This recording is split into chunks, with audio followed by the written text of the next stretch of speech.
Hello students, कैसे हैं आप सभी। आपके अपने यूट्यूब चैनल फिजिक्स पॉइंट में एक बार फिर आपका हार्दिक स्वागत है।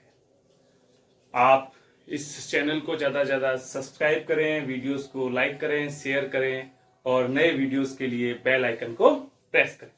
लास्ट वीडियो तक अपन चैप्टर नंबर फर्स्ट के न्यूमेरिकल्स कर रहे थे और अपन ने एग्जाम्पल्स पूरे कर दिए थे।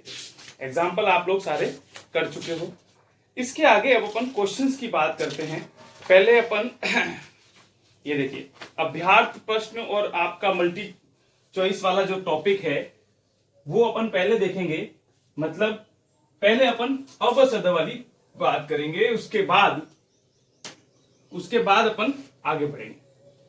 राइट, क्वेश्चंस की अपन बात कर लेते हैं। बहुचयनात्मक प्रश्न। फर्स्ट क्वेश्चन को आप देखिए। क्वेश्चन है, दो एक समान तथा बराबर आवेशों को 3 मीटर की दूरी पर रखने पर उनके मध्य 1.6 न्यूटन का प्रतिकर्षण बल कार्य करता है। प्रत्येक आवेश का मान ज्ञात कीजिए। दो आवेश हैं, दो एक समान आवेश। देखिए ये क्यू आवेश है बेटा, और ये भी क्या है, क्यू आवेश है, और दोनों एक दूसरे से 3 मीटर की दूरी पर स्थित हैं। कितनी दूरी पर हैं? 3 मीटर की दूरी पर हैं, और इनके मध्य बल जो है F का मान 1.6 न्यूटन है। F का मान कितना है? 1.6 न्यूटन है। प्रतिकर्षण बल कार्य करता है। प्रत्येक आवेश का मान ज्ञात कीजिए। Q का मान बेटा ज्ञात करना है। किसका मान ज्ञात करना है? Q का मान। तो कूलाम के नियम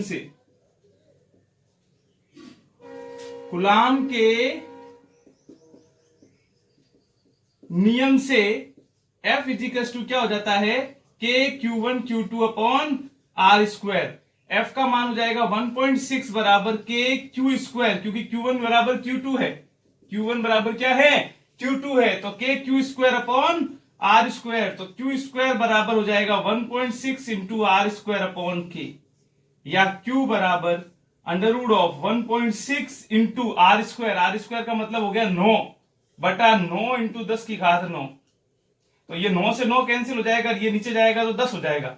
तो ये Q का मान हो जाएगा, देखो ये हो गया 4 चौक, और या एक बार ऐसे लिख देता हूं, 16 बटा 10 की घात 10। 10 की घात 10। 10 की घात 10 को कैसे सॉल्व करें? हैं, कैसे करोगे? तो 10 की घात 10 का तो सीधा मतलब नहीं हो गया क्या? 4 बटा 10 की घात 5, आधा कर दिया। तो Q बराबर 4 इंटू 10 की घात -5। ये आंसर होगा आपका।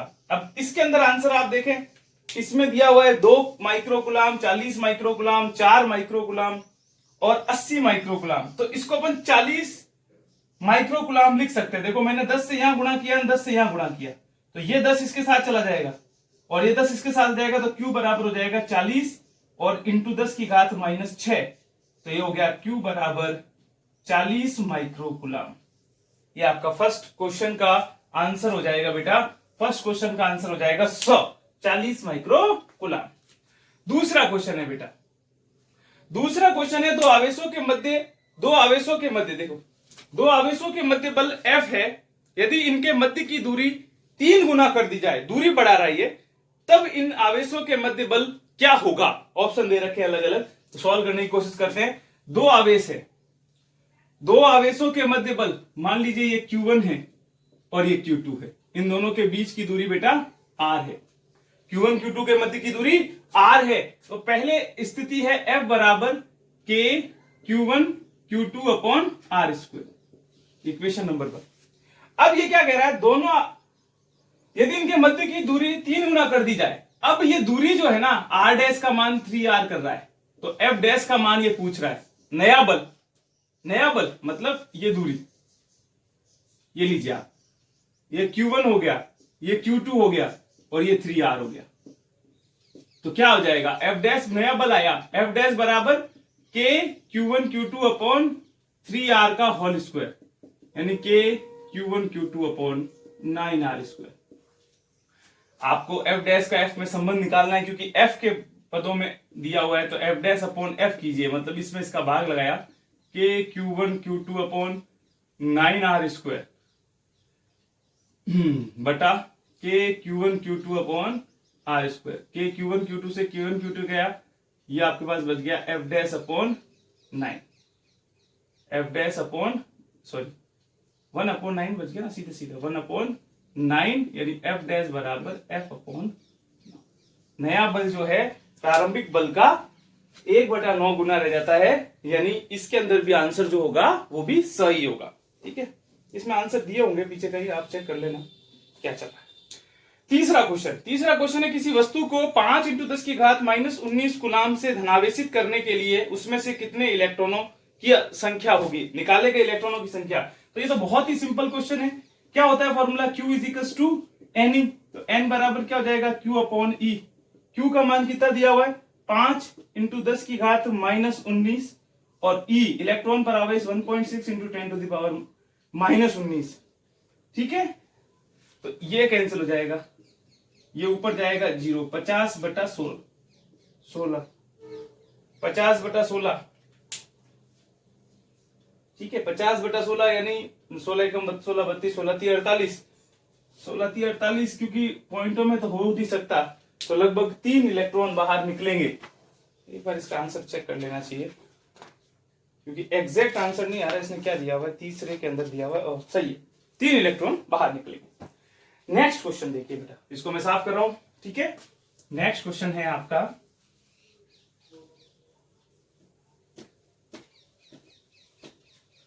नेक्स्ट क्वेश्चन देखिए आप। क्वेश्चन है दो बिंदु आवेश +9e और +e 16 सेंटीमीटर की दूरी पर स्थित है, इनके मध्य एक अन्य आवेश Q कहां रखा जाए कि वह साम्यावस्था में रहे। ऐसा क्वेश्चन कल भी मैंने आपको वीडियो में कराया था, क्वेश्चन नंबर 4 है। देखिए आप जरा, ये स्थिति है, ये कह रहा है यहां पर है बेटा 9e आवेश और ये है आपके पास +e आवेश, दोनों ही प्लस आवेश है, दोनों ही प्लस आवेश है बेटा। और एक दोनों ही कितनी दूरी पर है, एक दूसरे से 16 सेंटीमीटर की दूरी पर है। मैं मान लेता हूं कि यहां पर मैंने कोई Q आवेश रखा जो यहां से x दूरी पर है +9 से, तो यहां से 16 - x दूरी पर हो गया। अगर साम्यावस्था में मतलब इसके कारण इस पर लगाया गया बल और इसके कारण इस पर लगाया गया बल बराबर होगा, यानी वही F बराबर F डैश होना चाहिए। F बराबर F डैश के लिए क्या हो गया, K 9e K Q1 Q2 Q/R² यानी x² बराबर K E K Q1 Q2/R² यानी 16 - x का होल स्क्वायर।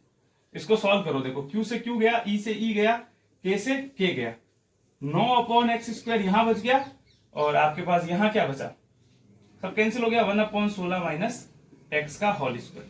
तो ये हो गया 3/x और ये हो गया 1/16 - x, वर्गमूल ले लिया दोनों तरफ, तो ये हो गया 16 - x × 3 बराबर, वर्ग गुणा किया x, 16 ये हो गया 3x, 16 3 48, 48 - 3x बराबर x, यानी 48 बराबर इधर जाएगा 3 और 1 4, 4x, x बराबर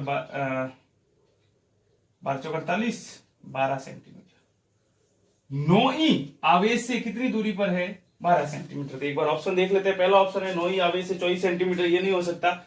9e आवेश से 12 सेंटीमीटर दूरी पर, 9e आवेश से 12 सेंटीमीटर दूरी पर स्थित है, मतलब चौथे का आंसर जो है बेटा आपके पास क्या होगा, वह आंसर होगा आपका। नेक्स्ट क्वेश्चन है पांचवा, दो समान गोले जिन पर विपरीत तथा समान आवेश हैं परस्पर 90 सेंटीमीटर दूरी पर रखे हैं, इनको परस्पर स्पर्श कराकर पुनः जब उतनी ही दूरी पर रख दिया जाता है, स्पर्श कराकर उतनी ही दूरी पर रख दिया जाता है, तो वे परस्पर 0.025 न्यूटन बल से प्रतिकर्षित करने लगते हैं।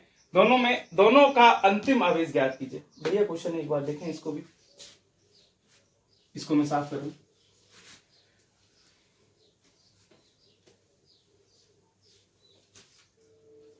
दो समान गोले जिन पर विपरीत तथा असमान आवेश है, विपरीत आवेश भी है और असमान आवेश भी है, यानी पांचवा क्वेश्चन है, यानी आपको क्या मानना पड़ेगा, एक को Q1 मानना पड़ेगा और एक को Q2।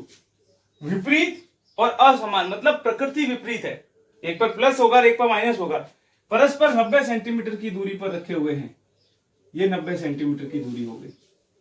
ठीक है, इनके मध्य अब इसमें बल लगेगा तो F बराबर क्या होगा, स्टार्टिंग में k Q1 Q2 upon r square होगा, आर का मान 90 सेंटीमीटर है।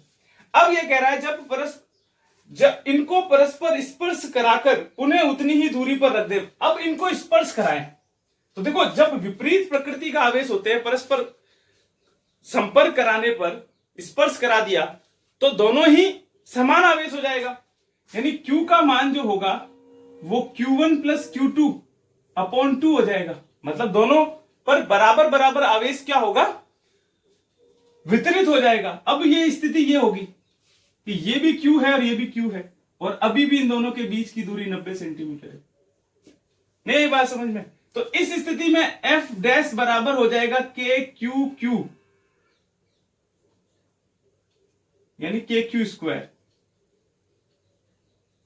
अपॉन आर स्क्वायर, यानी Q स्क्वायर बराबर क्या हो जाएगा, Q स्क्वायर बराबर हो जाएगा 0.025, ये दिया हुआ है F डैश का मान, इंटू आर स्क्वायर, यानी 90 इंटू 90 इंटू 10 की घात माइनस 4, सेंटीमीटर को मीटर में चेंज किया, अपॉन K, यानी 9 इंटू 10 की घात 9।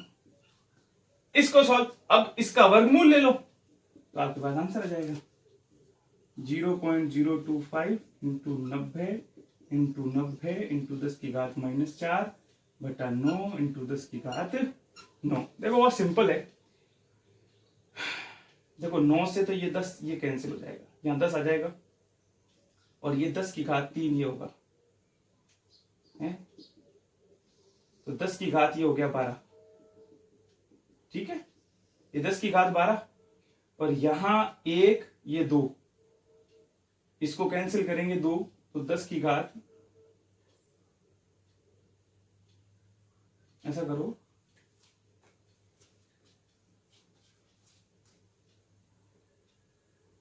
एक मिनट, मैंने क्या किया, 9 से ये 10 काट दिया, तो 10 ये और ये 900 हो गया, इनको मत छोड़ो, ये 900, देखो एक बार समझो आप, ये तो 5 बाहर निकल गया, 900 में से 30 बाहर निकल गया, ये 10 और ये, अब ये आपके पास कितना है, 10 की घात माइनस 4 में से 10 की घात माइनस 2 बाहर आ गया, नीचे क्या है 10 की घात, ये 9 और ये 3 12, यानी 10 की घात माइनस 6 बाहर आ जाएगा, प्लस 10 की घात नहीं, 10 की घात प्लस 6 बार।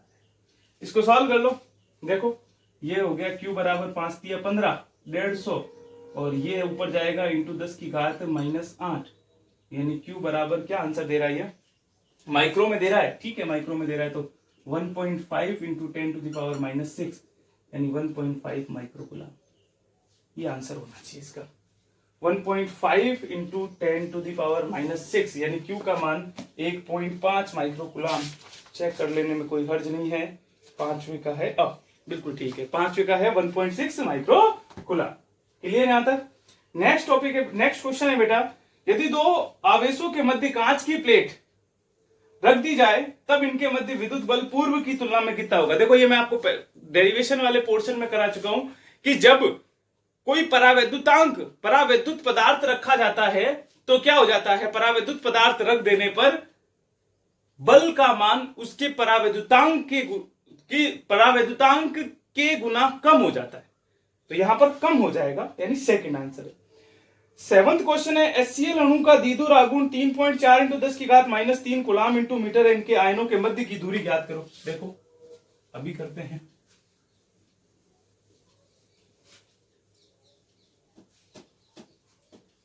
Question number 7।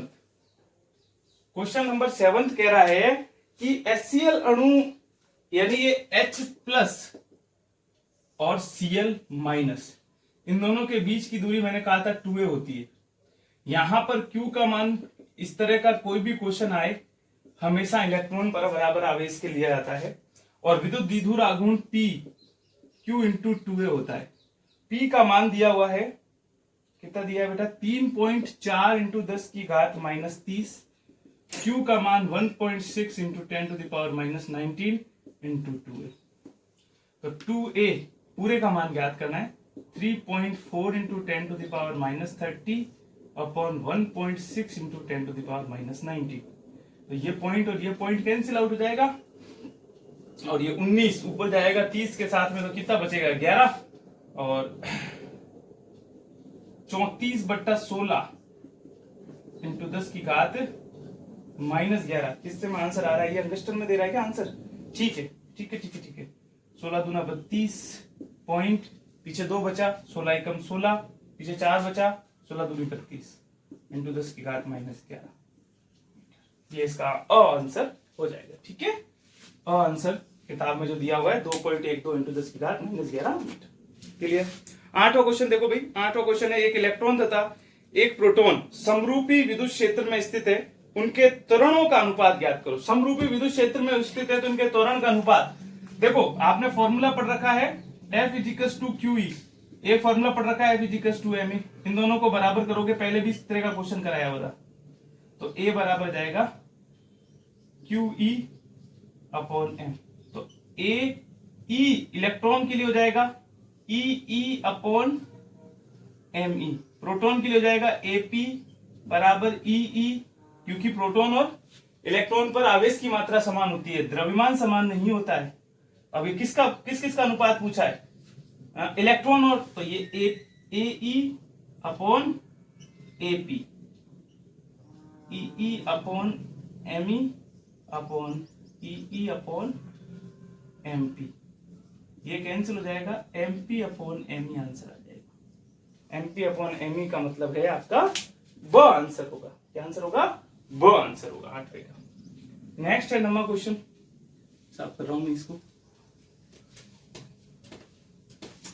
देखो मैं क्लास में होता हूं तो आपसे कुछ डिस्कशन हो जाता है न्यूमेरिकल का कि सर ये हो गया और ये नहीं हुआ, ये हो गया और ये नहीं हुआ, है ना। अब यहाँ मेरे साथ प्रॉब्लम ये है कि मैं आपके सामने नहीं हूं, मुझे नहीं मालूम आपसे कौन सा न्यूमेरिकल हुआ या कौन सा न्यूमेरिकल नहीं हुआ। तो ऐसी स्थिति में मैंने सोचा है कि मैं, समय की ऐसी कोई विशेष कमी अपने पास है नहीं, तो मैं एक बार सारे ही न्यूमेरिकल आपको कराऊं।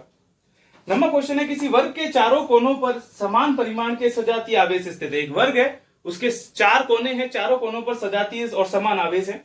यदि किसी एक आवेश के कारण वर्ग के केंद्र पर विद्युत क्षेत्र की तीव्रता E है, तो वर्ग के केंद्र पर परिणामी विद्युत क्षेत्र की तीव्रता।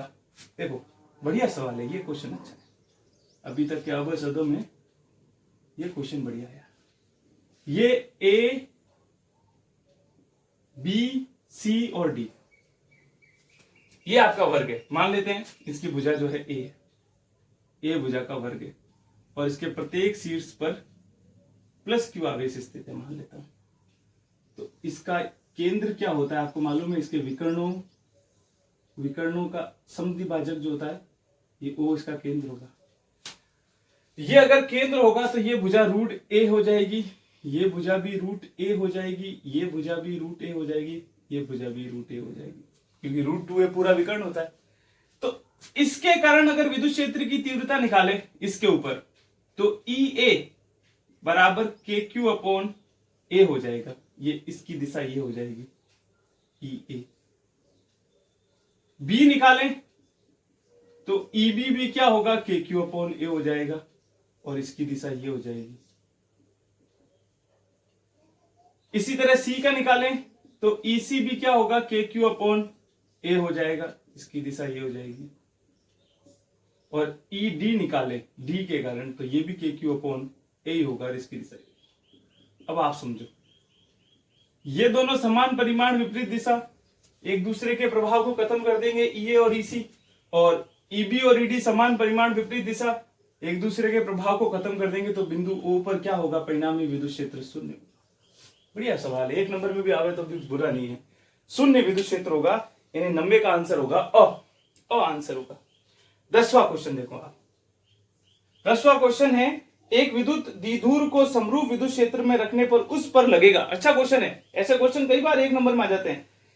ऐसे क्वेश्चन कई बार 1 नंबर में आ जाते हैं। एक विद्युत द्विध्रुव को समरूप विद्युत क्षेत्र में रखने पर उस पर लगता है, पहला केवल बलागुण, दूसरा केवल बल, तीसरा बल एवं बलागुण और चौथा न बल और न बलागुण। आपने पढ़ रखा है डेरिवेशन, लास्ट डेरिवेशन था फर्स्ट चैप्टर का। मैंने बताया था समरूप विद्युत क्षेत्र में रखने पर बल एवं बलागुण, टॉपिक तो बल एवं बलागुण था पर बल शून्य था, केवल बलागुण कार्य करता है। और उस बलागुण का मान अगर आपको याद हो तो टाउ बराबर पीई साइन थीटा आता है। अच्छा क्वेश्चन, केवल बलागुण कार्य करेगा। नेक्स्ट क्वेश्चन है, विद्युत क्षेत्र में विद्युत द्विध्रुव पर बल आघूर्ण का मान अधिकतम होने के लिए P और E के मध्य होना चाहिए कौन? देखो यहाँ लिख दिया है। अधिकतम कब होगा? थीटा का मान, साइन थीटा अधिकतम कब होता है? जब थीटा 90 डिग्री हो। तो टाउ बराबर क्या हो जाएगा? PE हो जाएगा। यानी थीटा बराबर जब 90, P और E एक दूसरे के लंबवत हो, इसका आंसर हो जाएगा द। नेक्स्ट 12वां क्वेश्चन है, एक इलेक्ट्रॉन व प्रोटॉन एक अंगस्टन की दूरी पर है, निकाय का द्विध्रुव आघूर्ण। एक इलेक्ट्रॉन है और एक प्रोटॉन है। बढ़िया सवाल है। एक इलेक्ट्रॉन एक प्रोटॉन, दोनों पर आवेश की मात्रा तो समान है ना? Q कितनी है? Q बराबर E बराबर 1.6 इंटू 10⁻⁻19 गुलाम। एक अंगस्टन यानी 10 की घात -10 मीटर की दूरी पर स्थित है। तो विद्युत द्विध्रुव आघूर्ण Q इंटू 2a वाला फॉर्मूला लगा दो आप। तो P बराबर Q का मान 1.6 इंटू 10⁻⁻19 इंटू 10⁻10, यानी P बराबर 1.6 इंटू 10⁻29 गुलाम इंटू मीटर। देखें इसमें क्या आंसर दे रहा है? बिल्कुल स आंसर हो जाएगा। स आंसर हो जाएगा बेटा इसका 1.6 इंटू 10⁻⁻19 29 गुलाम इंटू मीटर। नेक्स्ट क्वेश्चन है 13वां, एक समान द्विध्रुव के कारण अनुदैर्ध्य तथा अनुप्रस्थ स्थितियों में समान दूरी पर स्थित प्रेक्षण बिंदु तथा विद्युत क्षेत्र की तीव्रताओं का अनुपात होगा। बहुत ही बढ़िया, ये भी बहुत ही बढ़िया क्वेश्चन है। देखो इसको भी देखो,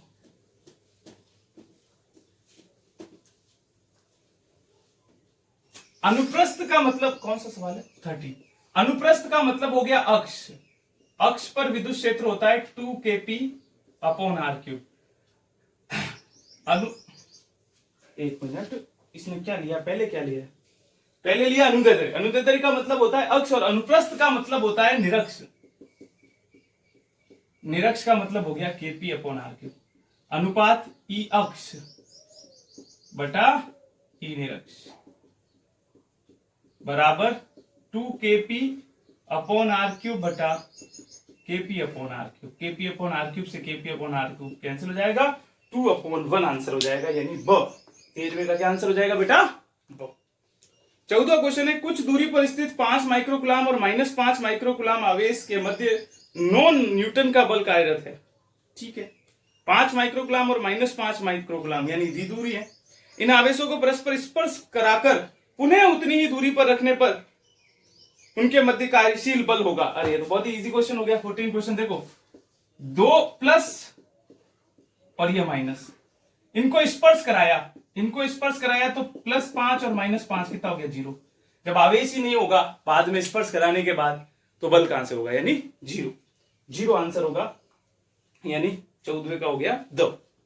लास्ट 15वां क्वेश्चन देखिए आप, दो परिमाण में समान विजातीय आवेश परस्पर कुछ दूरी पर रखे हैं, इनके मध्य F न्यूटन बल कार्यरत है। यदि एक आवेश 75% दूसरे आवेश को स्थानांतरित कर दिया जाता है, तब इनके मध्य बल पूर्व मान का कितना गुना हो जाएगा? पूर्व मान का कितना गुना हो जाएगा? ये क्वेश्चन अच्छा है। लास्ट क्वेश्चन इसको देख लें, आगे के फिर अति लघुतरात्मक और लघुतरात्मक एक लेक्चर में देख लेंगे, और फिर अंकित प्रश्न दूसरे एक और लेक्चर में देख लेंगे। 15वां सवाल है बेटा, दो परिमाण में समान विजातीय आवेश, 2 परिमाण में समान है। ये देखिए, जैसे मान लीजिए यहां 100 कुलाम है, तो यहां कितना हो गया? -100 कुलाम। ठीक है, इनके मध्य बल F है, दूरी मान लो R है, और इनके मध्य बल कितना है बेटा? F बल कार्यरत है। ठीक है, अब क्या है, यदि एक आवेश का 75% दूसरे आवेश को स्थानांतरित कर दिया जाए, इसका 75% इधर जाएगा, तो इधर तो बचेगा 25 कुलाम, और इधर ये हो गया आपके पास 100 तो माइनस का और 75 प्लस का, यानी यहां पे भी क्या बच गया? -25 माइक्रोकुलाम, 25 कुलाम सॉरी। और दूरी कितनी है? अभी आ रहे, यहां तो हो गया F बराबर K 100/r²। F का मान नहीं आई बात समझ में? ये इस टाइम में F का मान क्या होगा? KQ1 यानी 100। मैंने 100 अपनी तरफ से आर्बिट्री ले लिया, और यहां क्या हो जाएगा? F डैश बराबर K 25/r²। ये बात समझ में आई? 75% स्थानांतरित हो गया, इसका मतलब यहां से 25 गया तो यहां 175 नहीं होगा। अरे भाई ये विजातीय लिखा ना, इसमें सजातीय नहीं है, विजातीय यानी यहां से अगर 75% गया तो यहां 25 बचा, और यहां जब गया, नहीं आई बात समझ में? अब ये आपके पास, इसको सॉल्व कर लो। अब आप एफ डैश अपॉन एफ निकालना है आपको, तो एफ के पदों में है ना, ठीक है। ये हो गया एफ के 25 बटा आर स्क्वायर। ऐसे क्वेश्चन आप ऐसे सॉल्व कर सकते हो, इजी रहता है थोड़ा सा। 100 अपॉन आर स्क्वायर से आर स्क्वायर गया, के से के गया, 25 चौका 100, 25 चौका 100, एफ डैश अपॉन एफ बराबर 1/16, नीचे है ना ये, तो ये हो गया एफ डैश बराबर एफ अपॉन 16। पहले का कितना रह जाएगा, 1/16 गुना रह जाएगा, बिल्कुल 15 का आंसर अब एफ अपॉन 16। ये आपके बेटा हुए अभ्यार्थ प्रश्न के अंदर बहुचयनात्मक मतलब वैकल्पिक जो आपको आंसर दिए गए हैं वो क्वेश्चंस मैंने आपको कंप्लीट करा दिए। नेक्स्ट लेक्चर में अपन अति लघुतरात्मक क्वेश्चंस को देखेंगे, लघुतरात्मक प्रश्नों को देखेंगे, और फिर अपन लास्ट में आंकिक प्रश्न देखेंगे। तब तक जुड़े रहिए चैनल के साथ, वीडियोस को लाइक कीजिए, सब्सक्राइब कीजिए और आगे से आगे शेयर कीजिए। Thank you.